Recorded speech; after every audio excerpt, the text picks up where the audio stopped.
Hi, it's Amber again, back to talk about backgrounds in Google Meet. Now, at the time of the filming of this video, there's only one option for Google Meet backgrounds, but we're going to add to it as things develop and become available. So the first thing you'll notice right away, if you're on a PC or Mac and not on a Chromebook, you'll notice this little icon in the bottom right-hand corner before you join the meeting. And if you hover over it, it says turn on background blur. So I want you to see what happens here. So when I turn that on, it does take some processing, but you'll notice it blurs the background. So it's not as much of a distraction. So if there are other things moving in the background, or I'm just not comfortable with the space that I'm in, I'm able to blur that background. And then as I move, it follows my face. So basically that's what it's doing, is following my face. So I can do that before I join the meeting. So just for a moment, I'm going to imagine that I forgot to turn on the background blur, but I went ahead and joined the meeting. So I'm going to show you what happens. I'm going to join.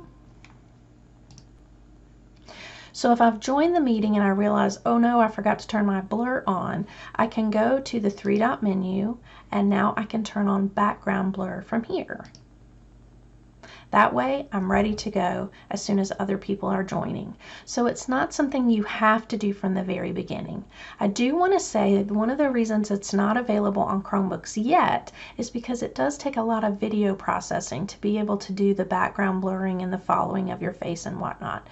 I do know that's something that Google is working on that should be available, and again, we will add it to this video when it is a way to put virtual backgrounds. If you've ever been on Zoom and you've seen those virtual backgrounds, those are something that is going to be coming at some point, but for now it's not quite available. So again, this is a great way to take off the distraction of the background so you can just focus on the person who's speaking or the people who are attending and not worry about those things in the background.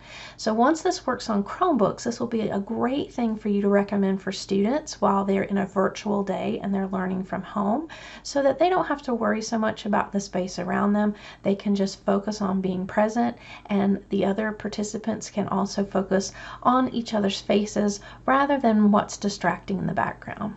So again, this is managing Google Meet backgrounds, and I can't wait to come back and tell you more once they're available.